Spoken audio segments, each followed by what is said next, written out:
الله وحده لا شريك له وأشهد أن محمدا عبده ورسوله أرسله بالحق بشيرا ونذيرا وداعيا إلى الله بإذنه وسراجا منيرا إن الله وملائكته يصلون على النبي يا أيها الذين آمنوا صلوا عليه وسلموا تسليما نشهد اللهم صل على سيدنا مولانا محمد وعلى آله سيدنا مولانا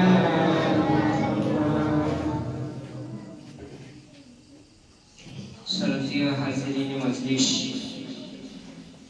উস্তাদিন کرام ভাই মেহমান کرام সবাইকে অন্তরের অন্তর থেকে সালাম ও শুভেচ্ছা জানাচ্ছি।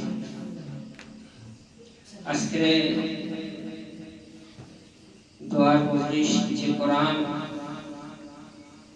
ইসলামটাকে কায়েম করেছে আল্লাহ পাক মানুষকে ভালোবেসে শেষ নবীর উম্মতকে দান করেছে। আল্লাহ পাক যত নবী রাসূল দুনিয়াতে পাঠিয়েছে সব যাদেরকে কিতাব দেওয়া হয়েছে মুসা আলাইহিস সালাম, ঈসা আলাইহিস সালাম, দাউদ আলাইহিস সালাম, আদম আলাইহিস সালাম, সব কিতাব নবীরাই কি করতো? মুখস্থ রাখতো। নবীরাই মুখস্থ মুখস্থ করতে পারতো না, কিন্তু আমাদের শেষ নবীর কাছে কোরআন পাঠিয়েছে।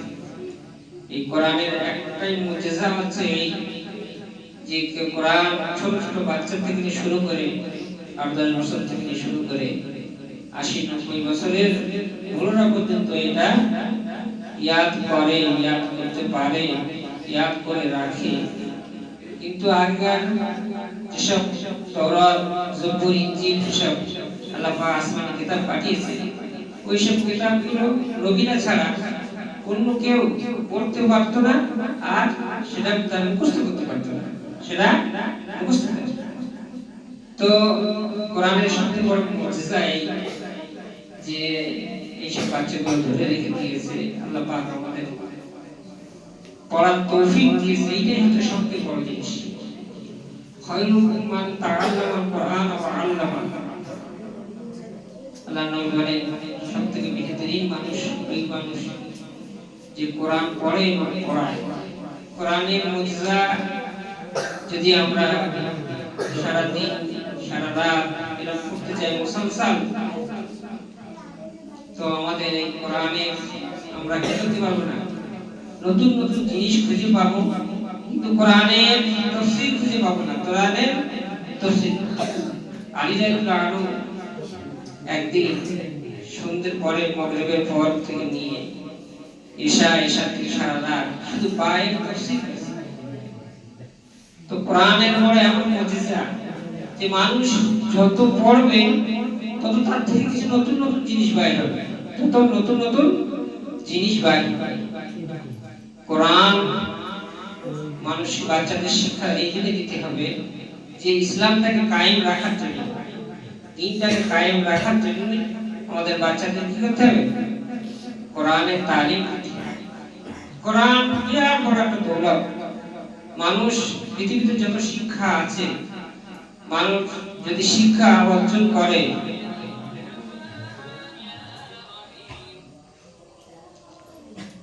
মানুষ শিক্ষা অর্জন করে, কোরআনের যে মহত্ব বাচ্চা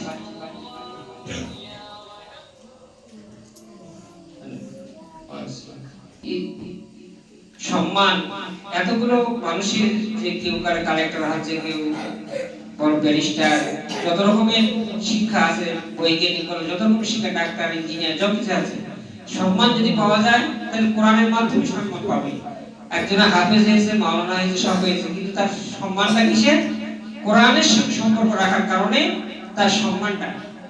আমরা পড়াশোনা করেছি, হেফজ করেছি, মাওলানা পড়েছি, যাই পড়ি না কেন, কিন্তু আমরা যেখানে গেছি না কেন সেখানে আমরা কি করবে? কোরআনের সম্মান পেয়েছি। কোরআনের না এই ছেলেটা হাফেজ, এই ছেলেটা হাফেজ, তার সম্মান করেছে।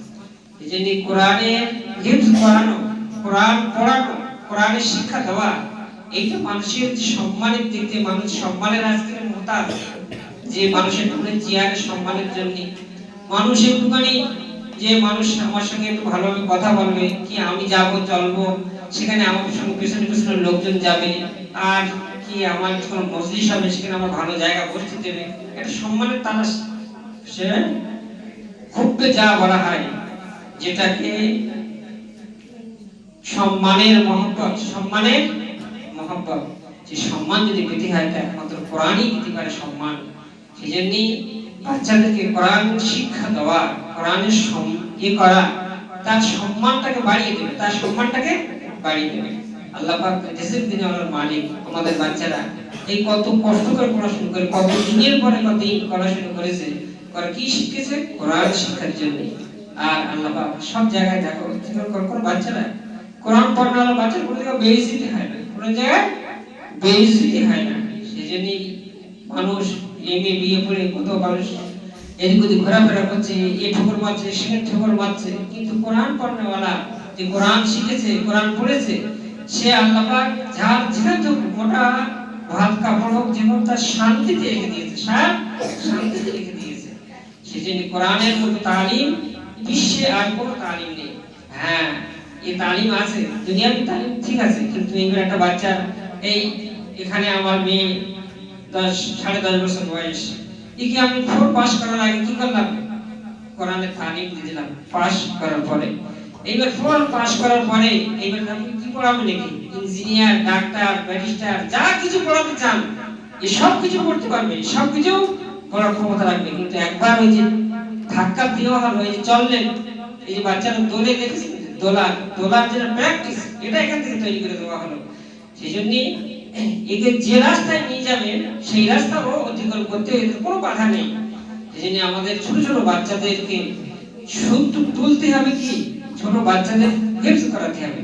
আগে কি হেফজ করাতে হবে, হেফজ করার পরে এই তুমি তাকে যে লাইন ইচ্ছা তুমি সে লাইন করতে পারো। সেই জন্য আমাদের বাচ্চাদেরকে কোরআনের শিক্ষা দিতে হবে, কোরআনের তালিম দিতে হবে, তাহলে আল্লাহ পাক দুনিয়াও ইজ্জত দেবে, আখিরাতেও ইজ্জত দেবে। সেই জন্য বলেছে কোরআনের হাফেজ, কোরআনের হাফেজা আল্লাহ পাক দুনিয়াতে তো সম্মান দেবে, আখিরাতেও তার সম্মান আছে, আখিরাতেও তার সম্মান আছে। তো দুনিয়াবি হলো, উখরাবি হলো। আল্লাহ পাক আমাদেরকে এই কোরআন শিক্ষা, আজ বাচ্চা কাচ্চারা ছোট ছোট, আজ তো কত উন্নত। আমাদের জমানায় আমরা যখন সময় হেফজ করি, সে সময় আশেপাশে কোনো কি ছিল না, কোনো মাদ্রাসা ছিল না হেফজ করার জন্য। আমি প্রথম যখন হেফজ করা শুরু করি বৈশাখ মাদ্রাসা, তখন সবে নতুন বৈশাখ মাদ্রাসা খুলেছে। আর আগে বৈশাখ মাদ্রাসা বহুদিন আগের মাদ্রাসা, পুরনো মাদ্রাসা, কিন্তু হেফজখানা আমাদের দ্বারা শুরু করেছে, আমাদের দ্বারাই শুরু করে। সে সময় হেফজখানা ছিল না, খারিজি বিভাগ ছিল না, শুধু মাওলানা বিভাগ চলতো সেখানে। কিন্তু এই গ্রামে যখন আমি হেফজ করি, হাফেজ হই, সেই সময় এই গ্রামে কেউ হাফেজ ছিল না, এই গ্রামে একটা হাফেজ ছিল না। তো আমার দাদু এই হিফজ কাজে আমাকে লাগিয়ে দিয়েছিল, যে একটা বই পড়বে সেখানে যেতে হবে। কিন্তু একটা বইয়ের মধ্যে যে কত কষ্ট সে আমার দাদু জানতো না, আর যারা না করছে তারা জানে না যে হিফজ করার কত কষ্টের কথা। মাওলানা পড়ছি, হিফজ করেছি, কিন্তু মাওলানার থেকে হিফজ করাটা যে কত কঠিন আর কত পড়তে হয়, যারা পড়েছে, যারা করেছে তারাই জানে। সেই জন্য কোরআন হিফজ করার পরে সঙ্গে সঙ্গে মাওলানা পড়া অবশ্যই দরকার, অবশ্যই দরকার। তাহলে কোরআনের মানে মতো হাদিস, তাফসীর, এইগুলো জিনিস কি হবে, সে গ্রহণ করতে পারবে। ব্যাস, এটা শেখার আসল উদ্দেশ্য হচ্ছে কি, আল্লাহকে চেনা, আল্লাহকে সন্তুষ্ট রাখার একমাত্র উদ্দেশ্য। কারণ দুনিয়া ফানি জায়গা, আজ আছে কাল নেই, আজ আছে কাল দিনে চলে যাবে। তোমরা এখন বাচ্চারা মনে করতেছে, মানে বাচ্চাদের 3টে জিনিস প্রিয় জিনিস, একটা ভালো খাওয়া ভালো হওয়া দরকার, আর একটা থাকার জায়গা ভালো হওয়া দরকার, আর একটা পোশাক খুব ভালো। এই 3টে বাচ্চাদের কি হয়, ছেলেদের ছাত্রদের খুব প্রিয় জিনিস। কিন্তু এই 3টে জিনিস কি করতে হবে, এই করে দিতে হবে। আমরা তাহেশা হুজুরের মাদ্রাসার কথা শুনতাম, যে সেখানে চাল দিত পোকাওয়ালা চাল, পোকাওয়ালা, আর পালং শাক এতে শুকিয়ে রাখতো। আমরা বৈশাখে যা পড়েছি, যখন পড়েছি তখন আমাদের ডাল পাতলা, আর আদাও পর্যন্ত দিত কিসে, কাঁচকলায় আদা দেওয়া। সব খাওয়ার কষ্ট তো আগে ছিল, এখন খাওয়ার কষ্ট আল্লাহ দিচ্ছে। অনেক মানুষের কি হয়েছে, খাওয়ার অনেক ইয়ে হয়েছে, হয়েছে। আর পাখা ছিল না, আর কত কষ্ট করে সে সময়কার পড়াশোনা ছিল। আজকের আমাদের বাচ্চাদের কেন পড়াশোনার দিকে এত তানাজ্জুর, যে আমাদের বাচ্চারা পাঁচটা মারতে পারে না, পড়া কি করতে পারে না, বাপ মা এসে ছুটে আসে। সেই জন্য তাদের খুব শরীর খুব দরকার। হেলথ করতে গেলে বলো, মৌলানা পড়তে গেলে যাও না। মুফতি আইয়ুব সাহেব, আমরা যখন ইউপিতে যাই, মুফতি আইয়ুব সাহেব মানতে কই নিত, তার ক্লাসে ভয়ে সবাইকে পড়াশোনা করতো, বিরাট মাত্র মুফতি আইয়ুব সাহেব।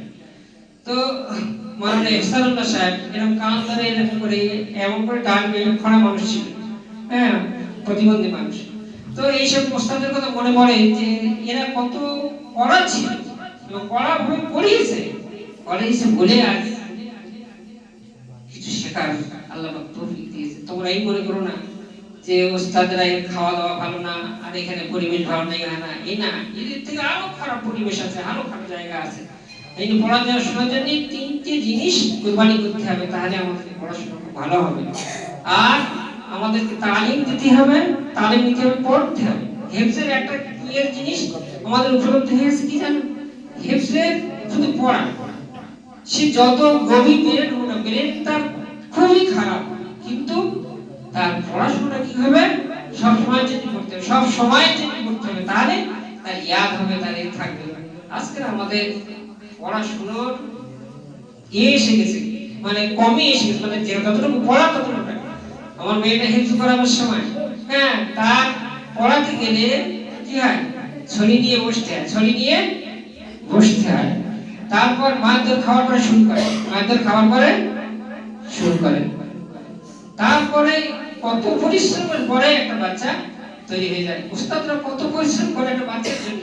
যদি মানুষ যদি জানতো যে হেফজ পড়ানো এবং পড়াতে কত কষ্ট, তাহলে মানুষ অনুভব করতে পারবে যে এর মূল্য কত, এর মূল্যটা কত। দুনিয়ার কোনো মানুষ দিতে পারবে না এর মূল্যটা, যে হেফজ করা এবং পড়ানো এই যে কত দামি জিনিস, কত কষ্টের জিনিস। আল্লাহ পাক আমাদের সবাইকে হেফজ পুরোপুরি মুকাম্মাল করার এবং ইয়াদ রাখার তৌফিক দান করুন। আমিন। ওয়া মা আলাইনা ইল্লাল বালাগ।